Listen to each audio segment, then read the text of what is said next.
Chers compatriotes, il y a 6 ans, je prenais congé de mes responsabilités en tant que président de la République, chef de l'État. Et fait inédit dans notre pays, en près de 60 ans d'indépendance. J'ai passé pacifiquement la main à un nouveau chef d'État. Depuis lors, je m'étais imposé un strict devoir de réserve, y compris quand j'ai fait l'objet, directement ou par mes proches interposés, de provocations, de déni de droit, d'humiliation, d'imputations dommageables et d'autres multiples atteintes à ma dignité. D'abord, parce que je suis convaincu que le temps est le meilleur allié de la vérité, un antidote lent mais puissant contre le venin du mensonge et de la délation. Mais aussi et surtout, parce qu'agir autrement aurait fait le jeu de ceux qui, par cette campagne odieuse, cherchaient à détourner l'attention de notre peuple de leur incapacité, aujourd'hui avérée, à répondre à ses attentes et aspirations. J'ai enfin décidé de briser ce long silence, de sortir de ma réserve et de m'adresser à vous parce que l'enjeu est de taille. Il est même existentiel. Non pas pour ma famille politique ou biologique, moins encore pour ma modeste personne, mais plutôt pour la nation congolaise et pour l'avenir de notre cher et beau pays. J'ai décidé de briser le silence parce qu'au vu de la situation que traverse notre pays, continuer à me taire m'aurait rendu poursuivable devant le tribunal de l'histoire pour non-assistance à plus de 100 millions de compatriotes en danger.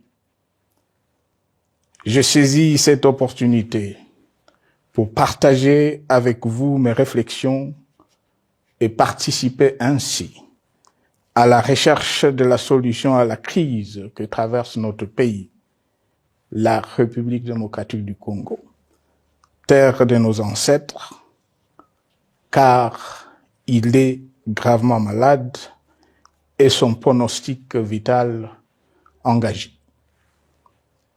Mieux que quiconque, vous en êtes conscient, car vous en faites quotidiennement les frais dans votre chair et vous en payez le prix. Mes chers compatriotes, vu l'importance stratégique de notre pays et le rôle qu'il est appelé à jouer, j'avais, de l'avènement au pouvoir du chef de l'État actuel, conclu avec lui un accord donnant naissance à la coalition entre nos forces politiques respectives. À propos de cet accord, beaucoup de contre-vérités ont été dites, y compris, fort malheureusement, par celui qui est censé connaître la vérité, parce qu'en étant l'un de deux principaux signataires.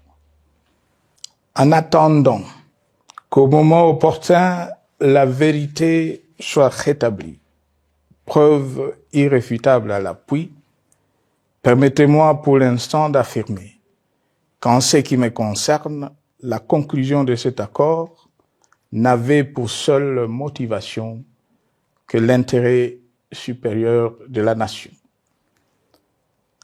Par cet accord de mutualisation de forces, j'entendais en effet permettre à mon successeur d'exercer dans la direction des affaires de l'État plus de pouvoir effectif que ce que la faible représentation de sa famille politique au sein de la nouvelle Assemblée nationale était en droit de lui conférer. Je voulais par ailleurs faciliter le fonctionnement harmonieux des institutions et éviter à la nation, comme à notre jeune démocratie, d'éventuelles crises politiques qui leur auraient été fatales. Cette première alternance pacifique et civilisée à la tête du pays avait suscité d'autant plus d'espoir qu'en janvier 2019, notre pays s'est trouvé en bien meilleur état qu'au moment de ma propre accession à la magistrature suprême en janvier 2001. Alors que j'avais trouvé un pays au bord de l'implosion, miné par une longue dictature et des guerres, sans institutions républicaines, économiquement en faillite et socialement déchiré. Bref, un pays dont l'incertitude de lendemain menaçait la stabilité de toute la région. Le 24 janvier 2019, j'avais en effet légué un bien meilleur héritage à mon successeur, à savoir un pays réunifié, largement pacifié et dont les limites territoriales correspondaient exactement à celles qu'elles étaient au 30 juin 1960. Une nation reconstituée, réconciliée et fière de sa diversité. Un État doté d'une constitution progressiste et des institutions fonctionnant harmonieusement. Une économie dynamique et résiliente et débarrassée du fardeau de la dette hérité de régimes antérieurs, du fait de multiples réformes structurelles engagées. Une armée nationale républicaine de plus en plus professionnelle et capable de relever le défi de la défense de l'intégrité du territoire national. Une démocratie en constante consolidation, avec notamment l'organisation sur fonds propres d'un troisième cycle électoral. Le cœur serré, je constate qu'à peine 6 ans après, ce bel héritage en indivision, légué à l'ensemble de notre peuple, a été complètement dilapidé par celui qui en avait reçu la garde. Que notre pays offre un spectacle de plus désolant et qu'il suscite d'autant plus de désespoir au sein de notre peuple et de pitié et de moquerie à travers le monde, que l'inconscience de ses dirigeants ne permet aucun espoir de redressement. Cette détérioration rapide de la situation générale du pays est principalement due à l'inverse du pouvoir sans limite. Le nouveau dirigeant s'illustre en effet par une série de remises en cause, reniements et violations intentionnelles de la Constitution, avec en toile de fond la volonté irrésistible de concentrer tout le pouvoir entre les mains d'un seul homme au mépris du pacte qui cimentait la cohésion de notre peuple. Le premier acte de remise en question de ce pacte républicain, véritable socle de stabilité et de cohésion nationale, a consisté à violer délibérément la Constitution et les lois pertinentes lors du premier remaniement de la Cour constitutionnelle par le président de la République. La violation de ce texte juridique, fondement de tout état de droit, pour de simples raisons de confort politique est devenue, depuis lors, une marque distinctive de la gouvernance de notre pays. Dans le même esprit, en décembre 2020, il fut organisé un coup d'État institutionnel à la suite du renversement en pleine mandature d'une majorité parlementaire, pourtant dévolue par le peuple souverain, ainsi que le gouvernement qui en était issu. S'en sont ainsi suivis la nomination illégale de membres de la Commission électorale nationale indépendante, ainsi que le simulacre des élections de décembre 2023, organisé en violation du cadre juridique et de normes internationales pertinentes, qui, par une ampleur sans précédent de la fraude, ont amplifié l'illégitimité des institutions et de leurs animateurs. Le coup de grâce a été donné par l'annonce du projet de changement de la Constitution, un projet dont la réalisation liquiderait totalement le consensus national de Sun City. Les conséquences négatives de cette gouvernance non orthodoxe sont pour le moins stupéfiantes. Le pays est ainsi devenu un espace de non-droit. La République a cessé d'être démocratique et la volonté du chef de l'État tient désormais lieu de loi suprême, supplantant la Constitution et les lois. En revanche, érigé en politique du gouvernement, le populisme et la démagogie, le mensonge et l'arrogance, la discrimination et la stigmatisation de certaines composantes de notre peuple, l'institutionnalisation du tribalisme et du népotisme, l'opposition de communautés nationales les unes aux autres, le discours de haine et l'injustice ainsi que l'impunité ont d'autant plus aisément détruit la cohésion nationale et le vivre ensemble que l'opulence outrancière et le non-respect de la parole donnée sont les maîtres mots de la classe politique au pouvoir. Ce qui a rendu le pays fragile et donc vulnérable.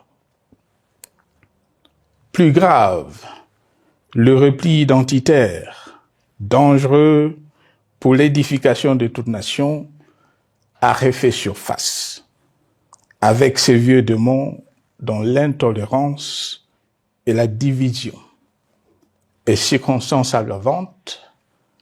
Cela est non seulement toléré et impuni, mais aussi et surtout véhiculé et financé par les tenants du pouvoir. Face à cette dérive, le Parlement a abdiqué de sa mission constitutionnelle de contre-pouvoir.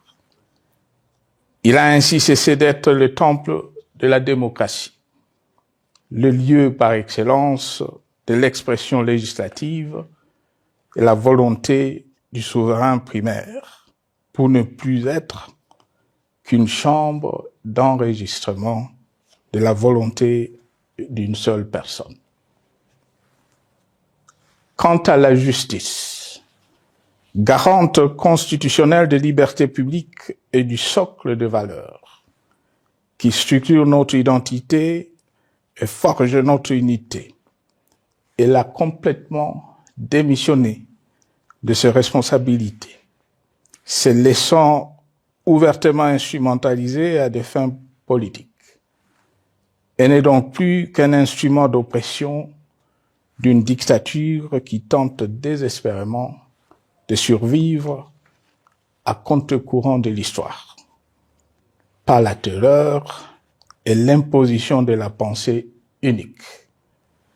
Rôle peu louable, qu'elle partage avec les milices tribales, ainsi que la police et le service de renseignement, eux aussi détournés de leur noble mission de protection des citoyens et de sécurisation de l'État.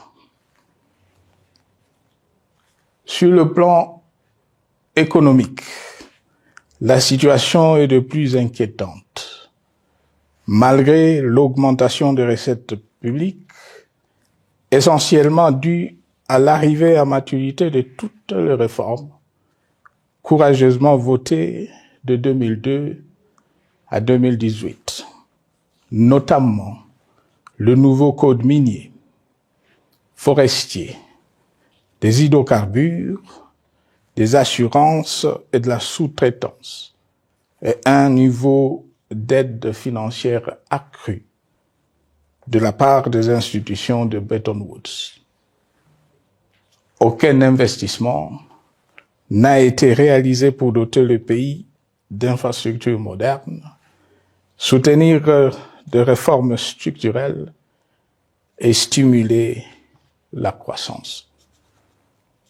Par contre, l'inflation et la dépréciation monétaire, jadis vaincues, sont de retour.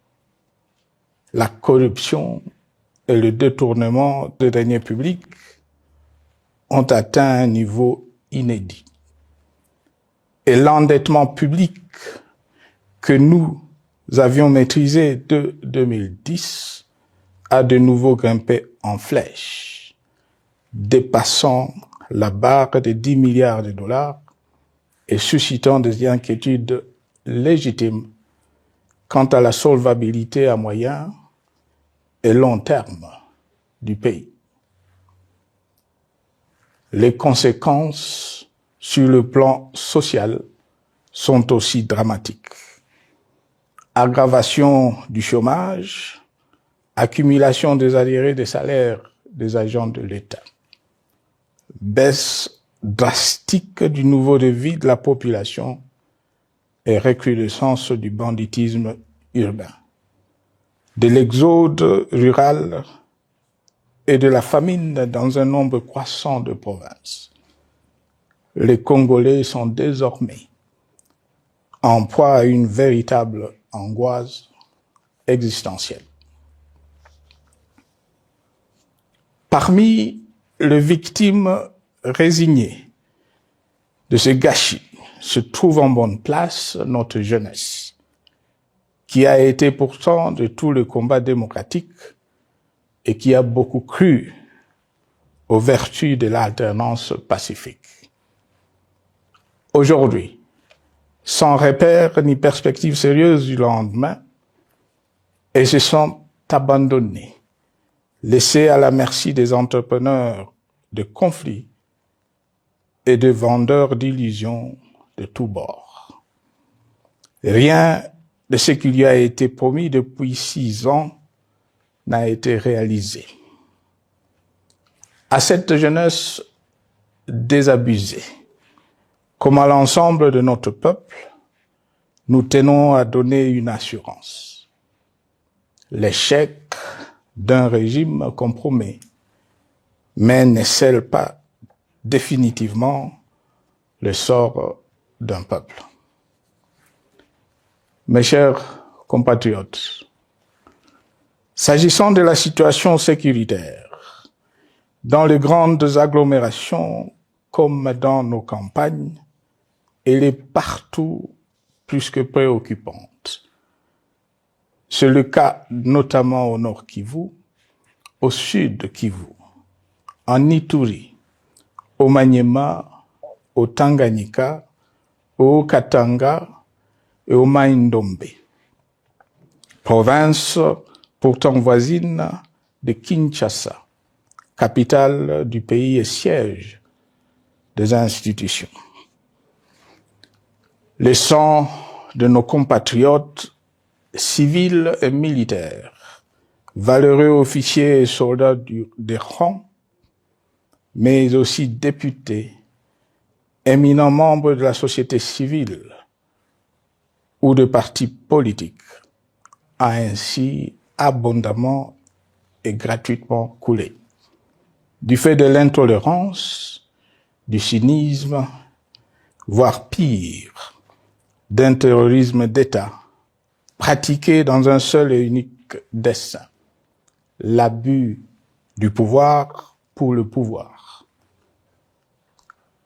C'est le cas, entre autres, de plusieurs centaines de détenus du centre pénitentiaire de rééducation de Makala, sauvagement abattus dans la nuit du 1er au 2 septembre 2024, victimes sans défense d'un crime incontestable contre l'humanité, à ce jour resté impuni. Il en est de même de membres de la secte mystico-religieuse Wazalendo de Goma, de jeunes de la Junafek à Lubumbashi et du massacre des adeptes de l'église Mbidi à Kilwa. Cette déliquescence de la situation sécuritaire est due à la mauvaise gouvernance du pays qui, dans ce secteur, est aujourd'hui caractérisé par une formation militaire bâclée, des recrutements et mises en place ethniquement motivés, ainsi que par l'emprisonnement sans jugement, aussi bien de plusieurs militaires et officiers de haut rang que des agents de l'ordre et de sécurité, majoritairement swahiliphones.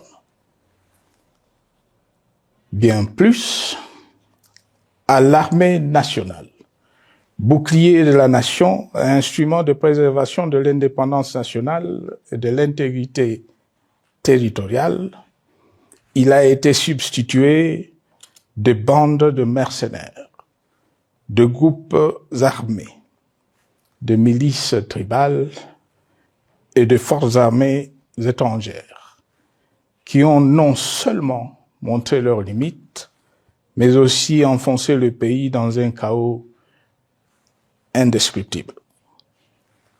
L'État a ainsi perdu le monopole de la violence légitime en sous-traitant aux groupes armés, autrefois maîtrisés, le maintien de l'ordre public et de la tranquillité nationale.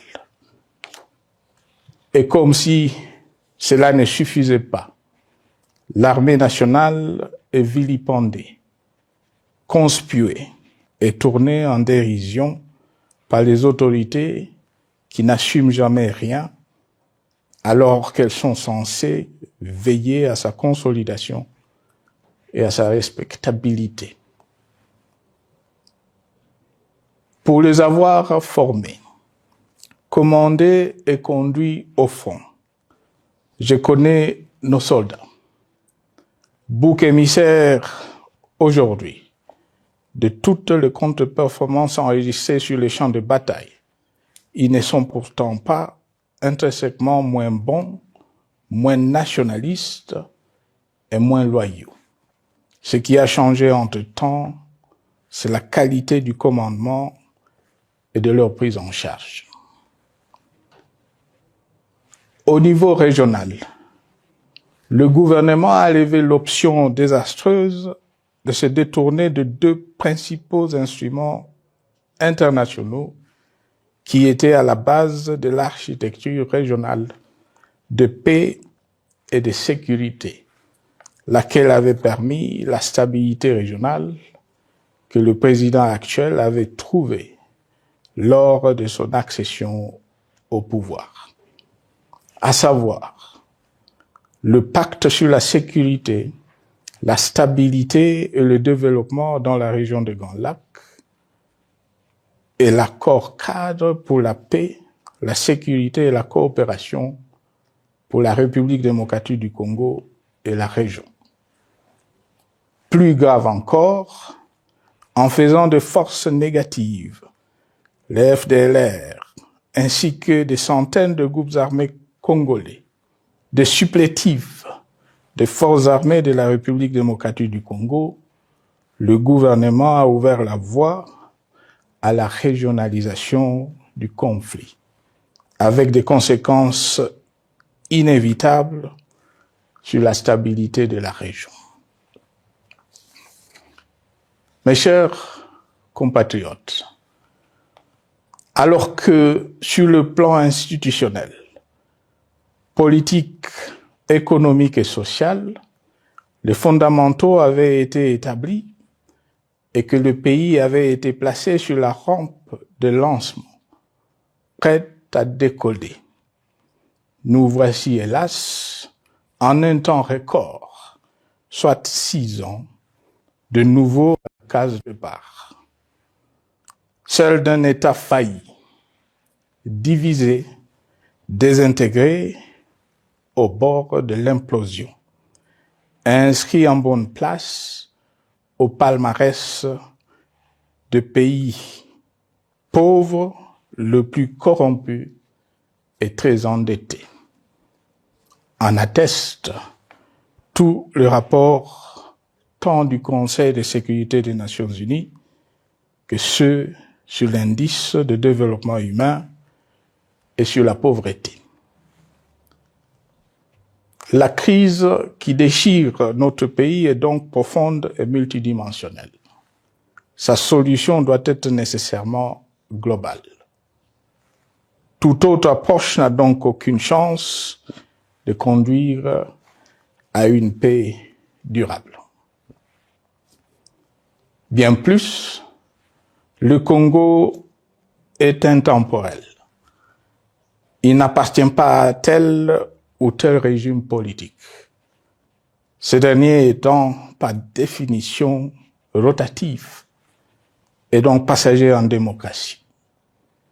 Il appartient plutôt au peuple congolais dans sa grande diversité.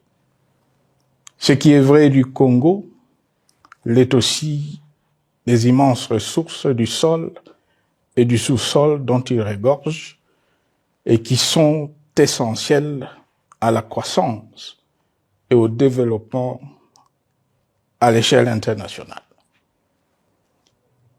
Que tous, au pays comme à travers le monde, en tiennent compte et qu'ils inscrivent leurs projets dans une perspective qui privilégie l'intérêt du Congo et des Congolais, plutôt que celui de ceux qui, à un moment ou à un autre, dirigent le pays. Cela étant, pour sauver le Congo, les griefs légitimes du peuple congolais contre le régime en place ne peuvent être éludés. Ils doivent plutôt être pris en compte. La dictature doit prendre fin et la démocratie, tout comme la bonne gouvernance économique et sociale, doivent être restaurées. Car, comme en témoigne l'histoire, il ne peut y avoir de solutions sécuritaires définitives sans solution politique sincère. Sinon, il y aura de nouvelles vagues de convulsions politiques, de troubles à la paix, d'insécurité, d'instabilité institutionnelle, de conflits armés et de guerres civiles. Perspective qu'en toute responsabilité, nous, Congolais, ne pouvons plus nous permettre. Il est dès lors vital que les multiples initiatives de recherche de la paix, Luanda, Nairobi, EAC SADC, l'Union africaine, Doha et Washington, que nous accueillons favorablement, les considérant comme autant de signes de compassion et de solidarité à notre peuple, soient conscientes de cette exigence. Qu'elles accordent aux Congolais à la fois maîtres de leur destin et premières victimes de cette crise la place centrale qui leur revient de droit, aussi bien dans le diagnostic du mal dont souffre le pays que dans la prescription du traitement dont il a besoin pour en guérir définitivement. Il convient de noter à ce sujet que le gouvernement de Kinshasa s'est enfin résolu à se mettre autour d'une même table avec l'AFC M23 depuis plusieurs semaines à Doha, même si, bizarrement, il continue à considérer comme un crime le fait que les autres Congolais se parlent entre eux. C'est le lieu pour moi de saluer la démarche des évêques de la CENCO et de l'ECC, qui a le mérite de n'exclure du débat aucun sujet, ni aucun de nos compatriotes. Sans être parfaite, cette initiative conjointe des Églises mérite le soutien et, si nécessaire, des enrichissements de la part de notre peuple.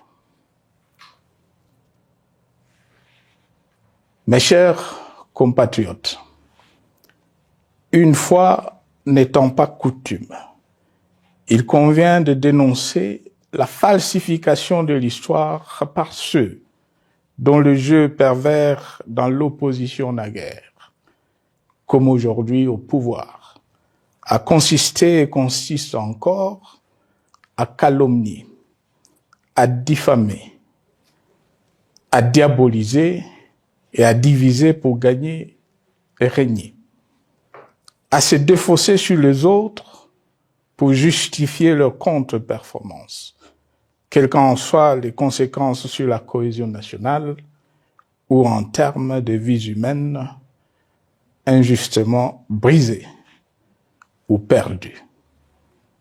Une preuve, s'il en fallait encore, vient de nous en être donnée une fois de plus. Il y a quelques jours, en effet, suite à une simple rumeur de la rue ou des réseaux sociaux sur ma prétendue présence à Goma, où je veux me rendre dans le prochain jour, comme annoncé par ailleurs, le régime en place à Kinshasa a pris des décisions arbitraires, avec une légèreté déconcertante qui témoigne du recul spectaculaire de la démocratie.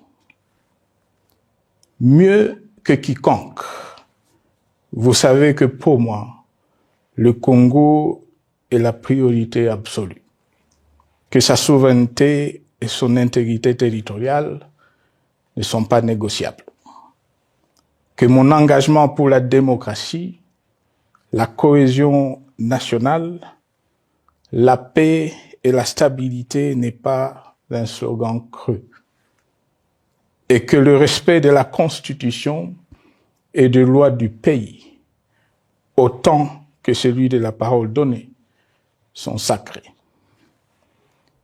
Militaire, j'ai juré de défendre la patrie jusqu'au sacrifice suprême. Hier au pouvoir, aujourd'hui en dehors du pouvoir, je demeure plus que jamais fidèle à ce serment. En ce moment où le pays est de nouveau divisé, appelé par le destin, j'ai le devoir d'œuvrer à la recherche de la paix et de contribuer à la reconstruction de notre pays qui se meurt. C'est dans cet esprit que j'ai choisi ce moment pour exprimer ma sympathie à l'endroit de toutes les victimes du conflit en cours, de réconforter et marquer ma solidarité avec la population de la partie orientale. Vous, qui êtes abandonnés par le pouvoir central, qui semble avoir pris le parti de vous punir, entre autres, en déconnectant les institutions financières du réseau bancaire national, et en restreignant le mouvement de personnes et de biens. Ces décisions et bien d'autres vous asphyxient et rendent votre vie plus précaire que jamais. J'en appelle aux uns et aux autres, en particulier au gouvernement, d'humaniser les conditions de vie de nos compatriotes de cette partie du territoire national. Ils ont droit à la vie, à la scolarisation de leurs enfants et aux autres conditions du bien-être. En entendant le rétablissement de l'autorité de l'État sur toute l'étendue du territoire national, j'invite les tenants du pouvoir à protéger la population.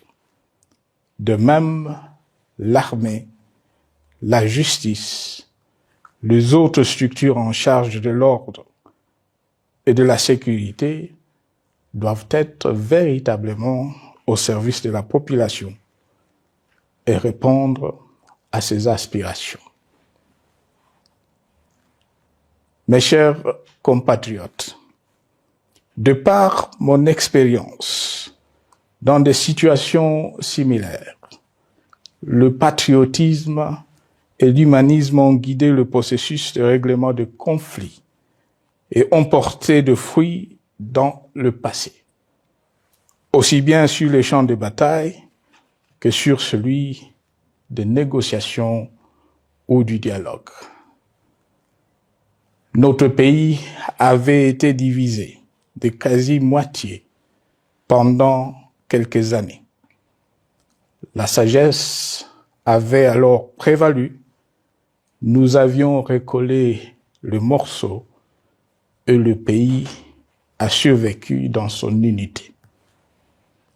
C'est ainsi qu'après quelques années de réflexion sur la crise en cours, après avoir consulté des chefs d'État et des anciens chefs d'État de la région, ainsi que des acteurs politiques et sociaux, nationaux et étrangers, j'ai fait ce jour une proposition qui engage la nation tout entière à un sursaut patriotique pour un pacte citoyen afin de tirer le pays du gouffre. Le travail hardi qui s'impose à nous portera notamment sur les 12 points suivants. 1. Mettre fin à la dictature, mieux à la tyrannie. 2. Arrêter la guerre. 3.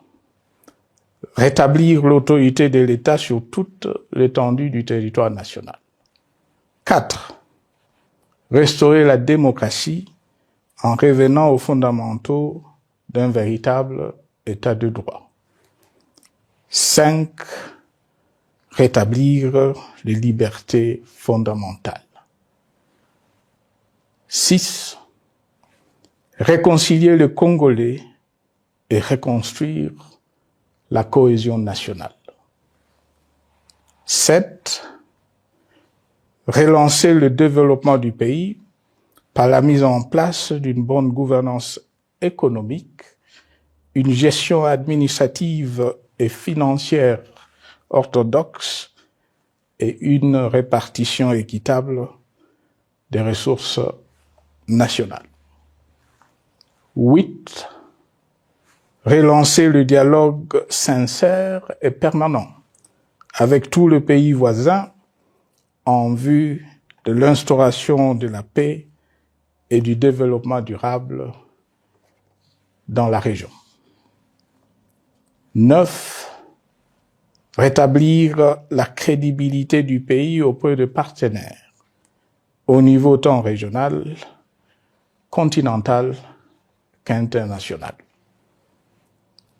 10. Neutraliser tous les groupes armés nationaux et étrangers et rapatrier ces derniers dans leur pays d'origine. 11. Mettre définitivement fin au recours et à l'utilisation de mercenaires, conformément à la Convention de l'Union africaine sur l'élimination du mercenariat en Afrique du 3 juillet 1977 et à la résolution des Nations Unies du 4 décembre 1989 portant sur la Convention internationale contre le recrutement, l'utilisation, le financement et l'instruction de mercenaires et rapatrier sans condition ceux qui sont déjà déployés sur le sol congolais. 12.